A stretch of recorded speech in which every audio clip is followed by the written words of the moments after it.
आपलं पूर्ण नाव? माझं पूर्ण नाव महादेव दामू पारकी, मुक्काम पोस्ट मारकी बुद्रुक, तहसील झरी जामणी, जिल्हा यवतमाळ. झरी जामणी तालुक्यातला तुमचा हा संत्रा आहे. तर तुम्ही कोणत्या प्रकल्पातून हा संत्रा घेतलेला आहे? आम्ही पोकरा या योजनेमधून हा संत्रा घेतलेला आहे.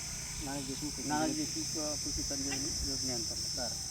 तर तुम्ही हा संत्रा लागवड केलेला आहे. यामध्ये तुम्हाला प्रकल्पातून कोणकोणत्या योजना तुम्ही लाभ घेतलेला आहे? हे संत्रा लागवड केल्यानंतर आम्हाला ड्रीपची प्रकल्पातून व्यवस्था झालेली आहे.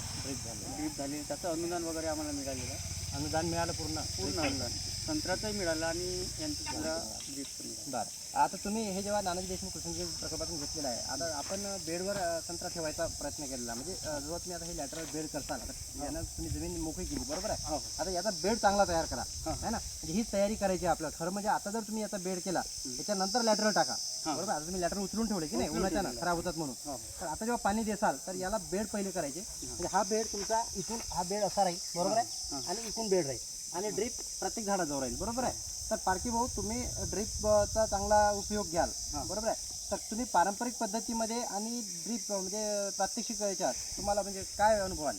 नाही, आम्ही जर सर ड्रीप जर घेतलं नसतं तर आमचं झाडं जगले नसते. पारंपरिक पद्धतीनं आम्ही त्या पद्धतीनं पाणी देऊ शकलो नसतं किंवा पाणी आमचं त्यापर्यंत पोहोचलं नसतं.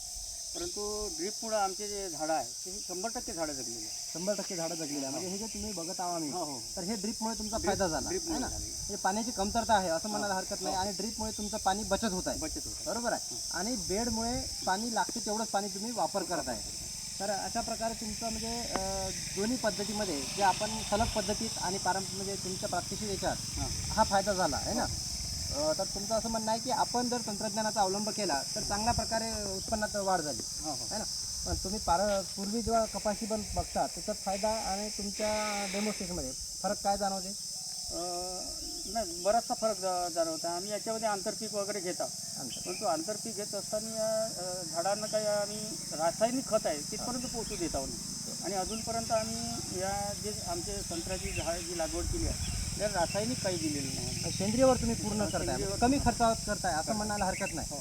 आणि वारंवार कृषी विभागातून जेव्हा आम्ही येतो तर तुम्हाला हा एक म्हणजे फायदा होतो की टेक्नॉलॉजीचा म्हणजे हे होते. नाही, आम्ही या यवतमाळ जिल्ह्यात बघितलं असतं की आमचा जो झरी जामणीचा आदिवासी बहुल जरी असला परंतु जिल्ह्यामध्ये कृषी विभाग हा चांगल्या तऱ्हेने काम करतात.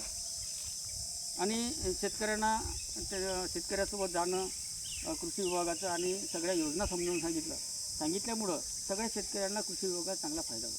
म्हणजे बऱ्यापैकी म्हणजे खूप चांगला फायदा होत आहे ना? म्हणजे आधी कसं व्हायचं की आपल्याला पारंपरिक पद्धतीत तेवढा फायदा व्हायचा नाही, आणि आज नानाजी देशमुख कृषी संजीवनीतून आपल्याला वारंवार चर्चा होत आहे, शेतीशाळा होत आहे. शेतीशाळेमुळे काय होत आहे की तुम्हाला किडीची ओळख झाली की हा कीड मित्र कीड आहे, हा शत्रू कीड आहे, यामुळे हा कीड याला खातो आणि हे कीड याला खाते, हा रोग याच्यापासून जाणार. ह्या गोष्टी तुम्हाला शेतीशाळेतून समूह सहायकाद्वारे आणि तंत्रज्ञानाच्या सहाय्यानं हा तुम्ही बचाव केला आहे. म्हणजे आहे की नाही, एक माहिती पुस्तिका तयार झाली आणि त्याच्यात तुम्हाला परफेक्ट माहिती झालं की हे कीड समजा एक पांढरी माशी आहे तर ती निंबोयरनं कवर होते, तर आपण महागडं औषध घेत नाही. हा एक तुम्हाला चांगला फायदा झाला आहे. म्हणजे तुम्ही यानंतर पण इतर शेतकऱ्यांना पण सांगता, बरोबर आहे? चला, धन्यवाद. धन्यवाद.